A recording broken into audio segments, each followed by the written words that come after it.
Bonjour, bienvenue dans notre bibliothèque, à Casimir et moi. Mon nom est Bruno Lalonde et nous sommes à Montréal, le 22 septembre 2012. Ce matin, en me rasant, je me faisais la réflexion suivante. Aujourd'hui, il y a plus d'écrivains que de lecteurs. Mais la personne vraiment rare, c'est le libraire. Nous ne sommes plus qu'une deux ou trois dizaines de libraires à Montréal. Et si on inclut les banlieues, 30 libraires pour une ville de 3 millions d'habitants, c'est vraiment peu. Alors, je vous rappelle tout de suite, avant d'enchaîner sur un texte de Jacques Prévert, qui rend justement hommage à cette libraire d'exception que fut Adrienne Monnier, avec cet autre libraire d'exception, Sylvia Beach, qui a fondé la Shakespeare Co., qui existe encore à Paris, on peut aller la voir. Je pense que c'est devenu une attraction touristique, en fait. Donc, je vous rappelle simplement qu'aujourd'hui, le 22 septembre, a lieu le Salon du livre ancien de Montréal, à l'Université Concordia. Aujourd'hui, ça débute à midi.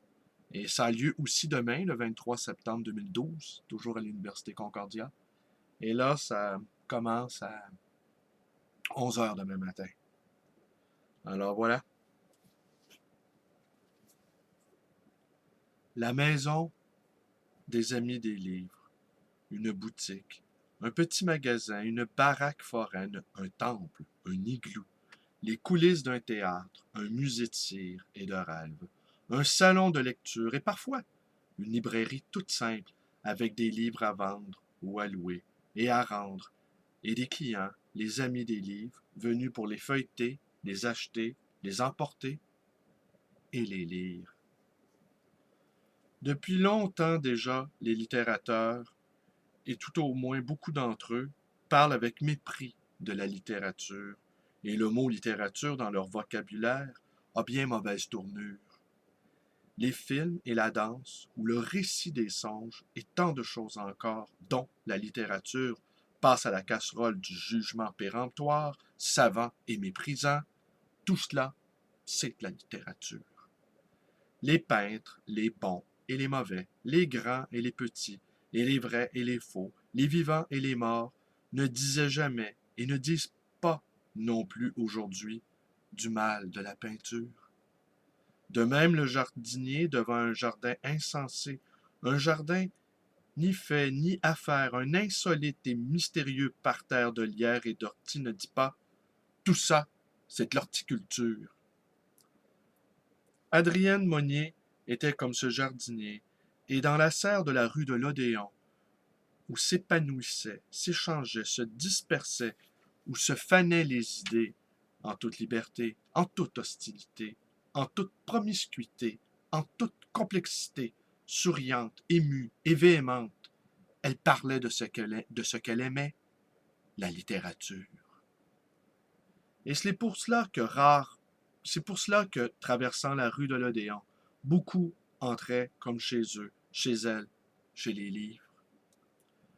Chez elle, c'était aussi un hall de gare, une salle d'attente et de départ où se croisaient de très singuliers voyageurs, gens de très loin et gens d'ici, gens de par là et gens d'ailleurs, gens de Dublin et de Vulturne, gens de la grande Garabagne et de Sodome et Gomorre, gens des vertes collines, venant le plus simplement du monde, le plus compliqué, passé avec Adrienne, une nuit au Luxembourg, une soirée avec M. Test, une saison en enfer, quelques minutes de sable mémorial. Et l'ange du bizarre se promenait avec Moll Flanders dans les caves du Vatican. Sous le pont Mirabeau coulait la Seine le long des berges de l'Odéon. Le ciel et l'enfer se mariaient. Les pas perdus se recherchaient dans les champs magnétiques. Il y avait de la musique. On pouvait entendre en sourdine 5 grandes odes patriotiques magnifiquement couvertes par le refrain du décervelage et la chanson du mal-aimé et les chants terribles et beaux d'un enfant de Montevideo. Et les belles lettres ronronnaient. Mais, même si vous les caressiez à rebrousse-poil, Adrienne Monnier laissait faire et quelquefois même vous aidait. Parfois de très jeunes gens, furtifs et effacés, en feuilletant les livres, prêtaient machinalement l'oreille amusée. Des noms étranges surgissaient, des plus simples phrases, comme les mots de passe d'une très singulière société secrète. Pogar, Smerdiakov, Barnabout, Lafcadio, Benito Serrano, Nostramo, Charlu, Moravagine, Anabas, Fantomas, Bubu de Montparnasse, Eupalinos. Et puis les jeunes gens s'en allaient, emportant avec eux, sous le manteau, les beaux marrons du feu de la conversation, des livres non coupés, exemplaires et numérotés, modestes et anonymes représentants du commerce des idées à revendre, pas très loin sur les quais, et puis la nuit tombait. Adrienne, avant de fermer boutique toute seule avec ses livres, comme on sourit aux anges, leur souriait. Les livres, comme de bons diables, lui rendaient son sourire. Elle gardait ce sourire et s'en allait. Et ce sourire éclairait toute la rue de l'Odéon, la rue d'Adrienne Monnier. Jacques Prévert. Alors, c'est tout pour aujourd'hui. Nos vidéos vous plaisent, eh bien, vous pouvez vous abonner à notre chaîne, Bruno Lalonde, ou encore peut-être B. Lalonde 100. Vous pouvez devenir un militant, une militante Facebook en vous joignant à ma page. Vous pouvez me téléphoner, mais pas aujourd'hui car je n'y serai pas, à ma librairie dans le 514 Montréal, 736-0999. Et vous pouvez également me rendre visite à cette librairie d'occasion et d'ancien. Le livre voyageur dans le quartier Côte-des-Neiges à Montréal. Et j'espère bien vous voir aujourd'hui à l'Université Concordia. Salon du livre ancien de Montréal, voir